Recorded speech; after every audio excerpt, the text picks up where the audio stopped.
Bonjour et bienvenue. Dans ce tuto, vous allez découvrir l'une des nouveautés de la formation Power BI de FMC Digital du mois de novembre 2022.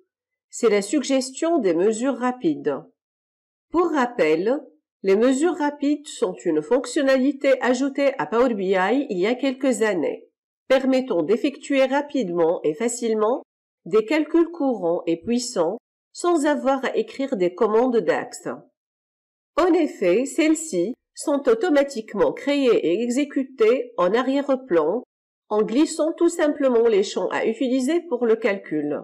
On pourra ainsi créer une mesure rapide, soit via ce bouton sous modélisation ou encore en se positionnant sur la table en question avec un clic droit. Nouvelle mesure rapide.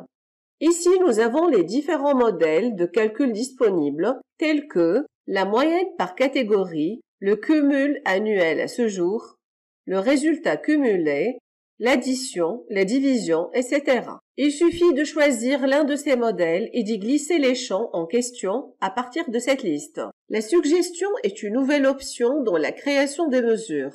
Il s'agit d'utiliser un langage naturel comme celui utilisé pour les questions-réponses. Cette fonctionnalité est destinée principalement aux débutants en DAX ou encore aux gestionnaires qui n'ont pas de connaissances techniques, mais qui souhaitent bénéficier de l'intelligence de Power BI.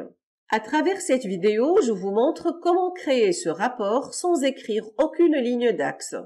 Vous serez capable de calculer le chiffre d'affaires de l'année en cours et de le comparer à celui de l'année précédente, par exemple, voire même en déduire la différence entre les deux, ainsi que l'état du client.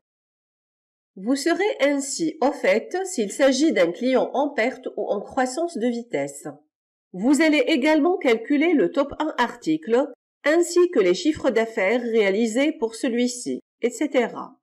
Et donc, pour commencer, j'ai créé à l'avance le croquis et la mise en page de ce rapport, en glissant seulement le montant hors taxe au niveau de la carte, la région au niveau de la carte géographique et le client au niveau du tableau.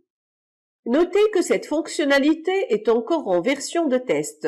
C'est pourquoi il faut aller sous Fichier, Options et Paramètres, Options, Fonctionnalité en préversion, puis cocher Suggestion de mesure rapide. Une fois fait, nous accédons de nouveau pour créer une nouvelle mesure. Et là, vous voyez bien qu'une nouvelle rubrique suggestion a été ajoutée. Toutefois, celle-ci est grisée pour le moment puisqu'il faut accéder au portail d'administration dans Power BI Service afin d'activer la réception des suggestions ici en France par exemple. En effet, cette fonctionnalité n'est actuellement disponible par défaut qu'aux États-Unis. Je l'active, puis je clique sur Appliquer et je retourne à Power BI Desktop et je reconnecte de nouveau avec mon compte pro. Et voilà, j'ai la possibilité de décrire au niveau de ce box la mesure que je souhaite avoir. Comme pour les questions-réponses, nous allons taper ici notre première question en anglais. Par exemple, nous écrivons Get Total Sales ou Get Total Vente.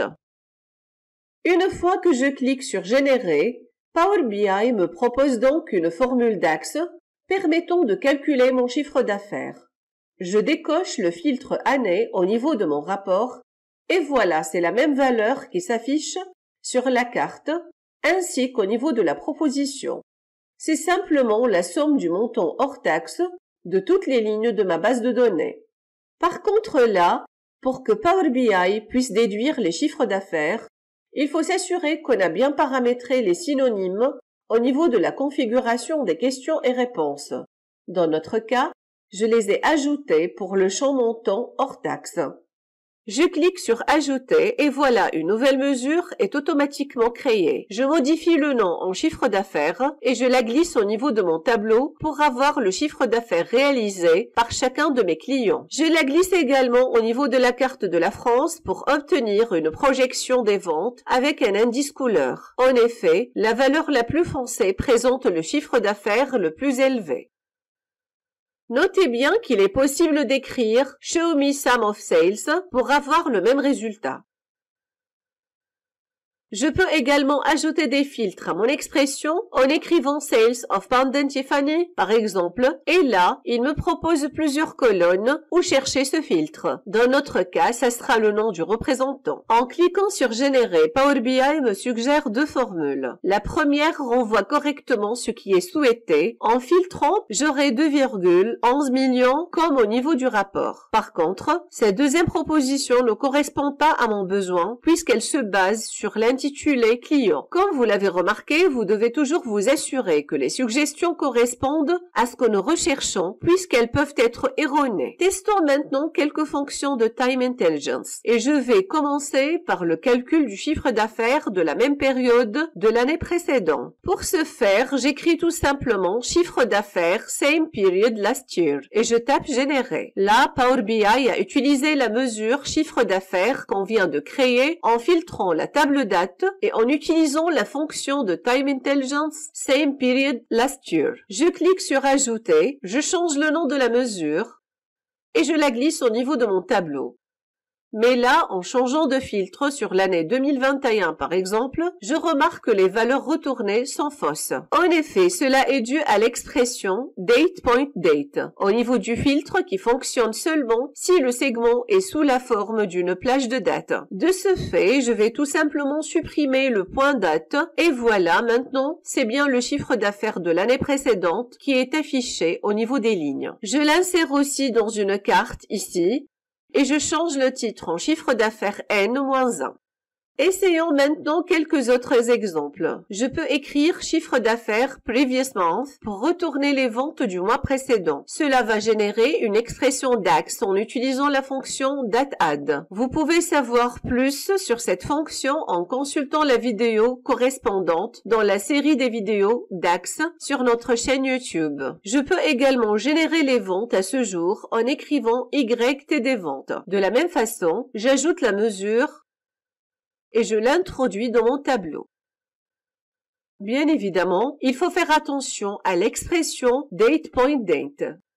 Et voilà, en choisissant mars 2021 pour le client 6 jours, le chiffre d'affaires de ce mois est 73 000 €, alors que les ventes dès le début de l'année sont à 229 000 €. Ajoutons quelques scénarios de mesures supplémentaires pour calculer par exemple la différence entre le chiffre d'affaires de l'année et celui de l'année N-1 en pourcentage. Donc, je saisis Change of Sales from the previous year.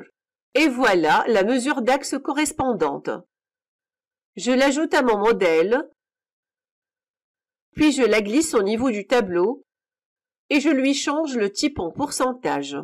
Allons plus loin et je souhaite maintenant afficher si mon client est en croissance ou en perte de vitesse. Il suffit pour cela d'écrire la condition en langage naturel. Autrement, if chiffre d'affaires N-1 est supérieur à chiffre d'affaires return en perte de vitesse, else en croissance de vitesse.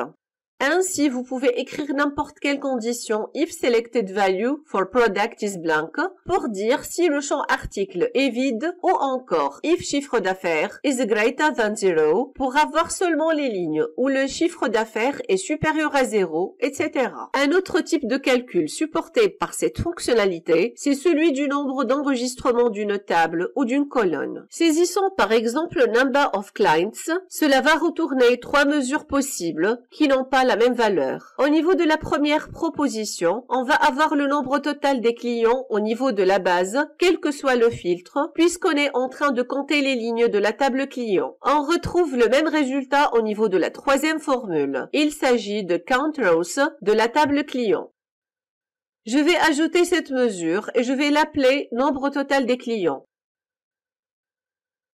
Et là, vous voyez bien qu'elle reste statique, même si je change l'année ou le mois. Voyons maintenant la deuxième mesure. C'est le nombre distinct de clients au niveau de la table vente. Il s'agit en effet des clients qui ont passé des commandes pendant une période donnée. Je vais ajouter cette mesure et je la renomme nombre de clients actifs.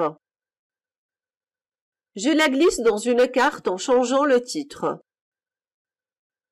Et donc, vous allez remarquer que la valeur de la carte va dépendre des filtres appliqués. Par exemple, sur janvier 2021, nous avons 1630 clients actifs, alors que sur août, nous avons seulement 937 clients. Dans le même contexte, je vais écrire Get the number of unique articles pour récupérer le nombre d'articles vendus. Ainsi, Power BI comprendra qu'il va travailler sur la table vente.